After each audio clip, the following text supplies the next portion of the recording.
Okay, Quaddy Q2 test review. So number 1 says Jacob is solving the equation x squared plus 6x equals 4 by completing the square. So he's completing the square. This square is not complete. So the first thing we would have to do is finish off our square with our singles. And I would have to add 9 singles. So if I add 9 singles to this side, I have to add 9 to this side. I don't know what shape I'm drawing. This turned into not squares, but it's fine. Okay, so that was my first step. Now that this is a complete square, I can keep going. So I have to add 9 to each side of the equation, B. Okay, number 2 says Melissa is solving the quadratic equation by completing the square. So again, we had the C on the right. We have to put our blanks in there. So we take our B term, because remember, just like here, we had to figure out how to set this equal. So we half it. So negative 12 divided by 2. I like to have this here. I know we don't need it, but it's fine. So half of negative 12 is negative 6. So that, remember, is what went here. And then we square it and we add it here. So negative 6 squared. If you're going to type this, you have to use parentheses. Is 36. So what I do to one side, I have to do to the other. So that is my answer. We're adding 36 to both sides.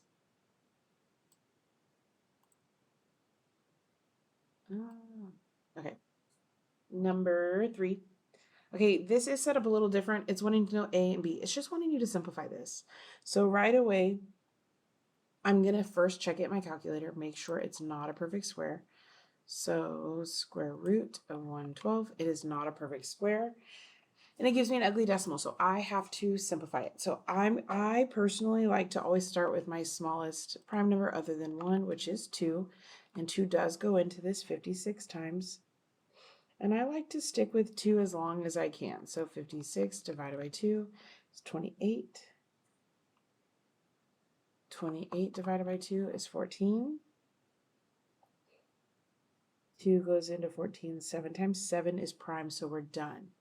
Okay, and we're going to circle our pairs. Remember the buddy system. So I get to take 2 2's out, and then my 7 did not have a buddy, so he had to go back home.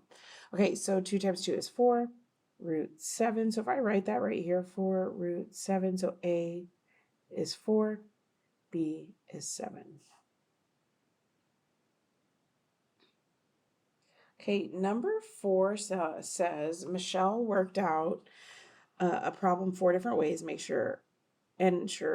goodness, ways, and isn't sure which one is correct. Circle the one that is correct. So all of the step 1s are the same. So what was squared is already alone, and she took the square root of both sides, and all of that's the same. So when she took the square root of both sides, square root cancels the squared, so we're left with x minus 3, which all are the same.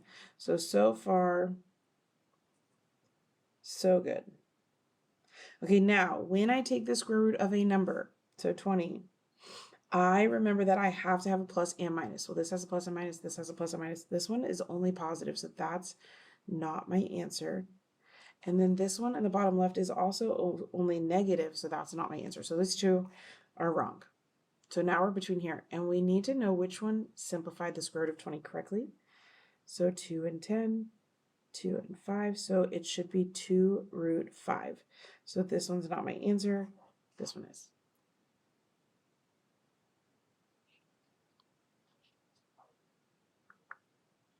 Okay, this one is, the setup looks a little weird to some of y'all, so what I want you to realize is you're just looking for what goes in those 3 spots. So I'm going to rewrite my problem down here. What's squared is already alone. So right away, I'm going to square root both sides because I'm solving for x. And to get x out of that parentheses, I have to cancel the squared. Square root cancels the squared, so I'm left with x plus 3. Over here, I'm taking the positive and a negative because I'm taking the square root of a number. Okay, and I have to simplify. 8 is not a perfect square, so 2 and 4, 2 and 2. So we get 2 root 2. Now, I'm not done because x is not by itself. I have to get rid of this plus 3, minus 3, minus 3. and I get x equals negative 3 plus and minus 2 root 2. So negative 3 2 root 2. Okay, number 6 is very, very similar. So again, what's squared is already alone. So we're going to go ahead and square root both sides to cancel the squared. Now, I know 13 is prime, so this does not simplify. So it just has square root of 13. You cannot get rid of the square root because we did not simplify it. So I know C and D are wrong. Well, how do I move a negative CW? I'm going to add CW to both sides. And that gives me x equals CW plus or minus square root of 13. So A is my answer.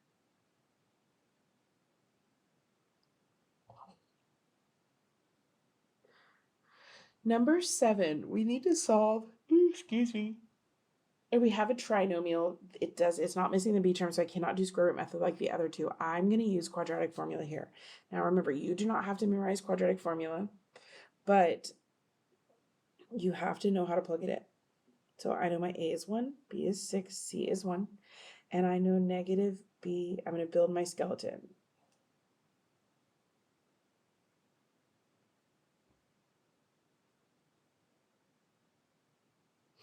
Okay, so I know b, a, c, a. So this is my skeleton. It's missing the guts. We got to plug in the guts. So b is 6, a is 1, c is 1. And then we're going to simplify our 3 pieces. So I know it's going to look something like that. And I know this became negative 6. 2 times 1 is 2. And I've got to type the discriminant, just what's under the house. Okay, so parentheses 6 squared minus 4 times 1 times 1. And that gives me 32. Okay, now I know I'm going to check my square root of 32. And that gives me an ugly decimal, so I have to factor tree it. So 2 and 16, 2 and 8, 2 and 4, 2 and 2. So this becomes negative 6 plus or minus 2 times 2, which is 4, square root of a 2 that's left over 2. And we're going to do I heart math. So negative 6 divided by 2 is negative 3, which I want you to realize I could have technically started that right here. And if I realized that was negative 3 right away, I see my answer has to be C. However, I kept going. So 4 divided by 2 is 2. Bring down my root 2. So C is my answer. Okay, number 8 gives them the equation. It wants us to identify A, B, and C. So before I even realize this is all out of order, and it's not equal to 0. I have to have it equal to 0 before I can identify. So I want you to realize this is an A term because it has an x squared.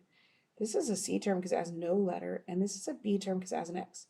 So I need to move this B by adding 7x to both sides, and I get 5x squared plus 7x plus 2 equals 0. And I knew it had to go in the middle because it was B, A, B, C. Okay, so A is 5. All of them have that. B is 7, positive 7. Well, the only one that has that is D.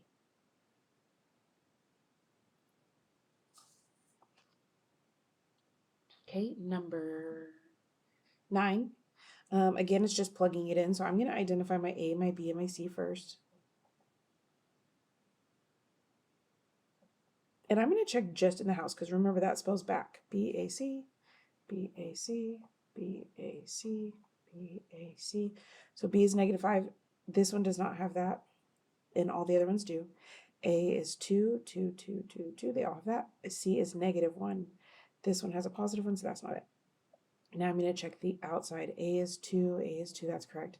So B is negative 5. And remember, the front is opposite. So that's a negative 5. Well, if I would have plugged that in, 2 negatives would have made a positive. So C is my answer. 10.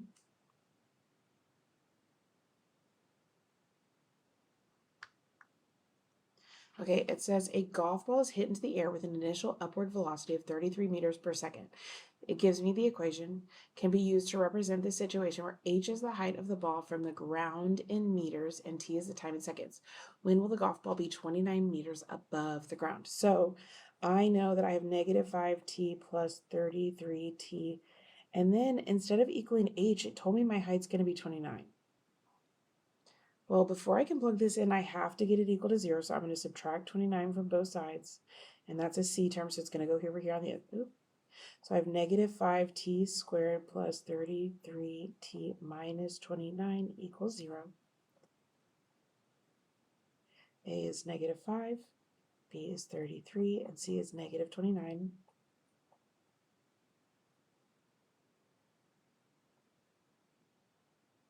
Okay, I'm going to check in the house first to simplify. So B is 33. This had a negative 33, so C is wrong. A is negative 5. All of them have that, except this one doesn't have negative 5, or this one doesn't have negative 5 on the bottom. So D is my answer. Make sure you check every place. Okay, let's look at 11. Here, this one is weird. So first things first, I'm going to look in the house to find my ABC. Ooh, what am I writing?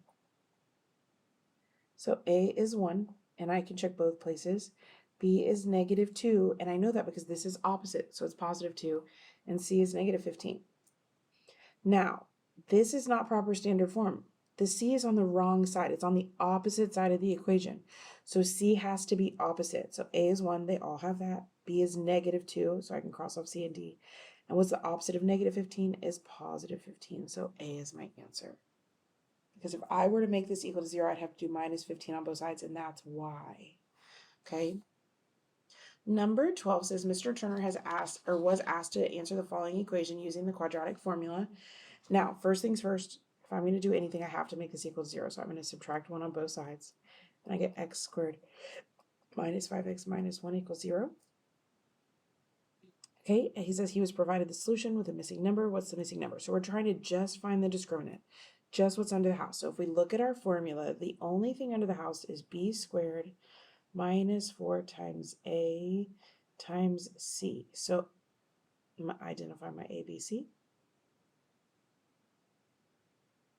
Okay, so A is 1, B is negative 5, and C is negative 1. And I'm literally just going to type that on my calculator.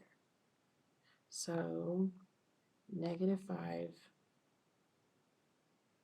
squared minus 4 times 1 times negative 1. And I get 29. Now, the biggest mistake I've seen with this one today is people forgetting the squared or forgetting to move 1 over, so they typed a positive 1 here. So be super, super careful. Okay, last 4. These can be done in the calculator, or at least always check to see if they can be done in the calculator. So I'm going to type y equals on both sides to see where they touch, because remember when we're solving, we're just looking for the 2 sides to touch.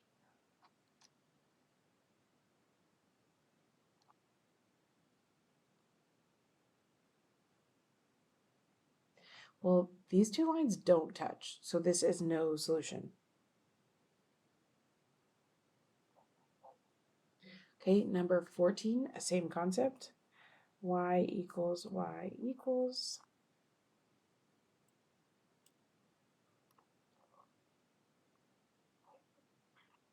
Sorry, y'all.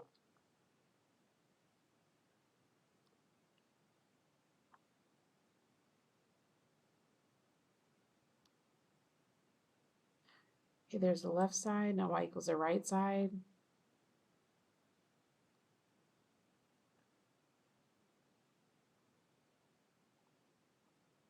Okay, and we're going to see where they touch. Well, they touch at this ugly number. Remember, we always look at the x. So I know that x equals negative 1.23529, something like that. Well, because that's such an ugly number, I'm going to use my answer choices. First off, I know it's negative, so I can cross off A and D because those are positive. And I'm going to check. So negative 21 divided by 17. And then negative 45 divided by 17. Well, this is not it, so it's 21 over 17. Okay, look at number 15. Anytime we see the word equivalent, we can type what's given to us. So x squared plus 5x minus 24. And we can type our answer choices. I like to do them one at a time. Some of y'all like to type them all at once, and that throws my brain off. And we're going to see if they match. So I'm going to click the house. Those do not match. Oh, might help if I actually type it correct. But they still don't match. So that is not my answer. Okay, B has plus 8 minus 3, which went right over the top. So B is my answer. Okay, last but not least, 16. It says the water level in the tank is changing at a constant rate. The graph shows a relationship between time and hours and the water level. Complete the statement describing the rate of change. That just means slope. Okay. Well, first off, I see this as going down from left to right. So this is decreasing. So it decreases at a rate of blank. Well, I'm going to do my calculator. Plus sign table. I'm going to type in 2 points. So I know the 0.09, which is on the right axis. So I did that correct. And then I'm going to type this point right here. Hold on, I got to look closer. This point is a pretty point. So 4, 8. Kind of hard to see, but I'm going to click my fancy button.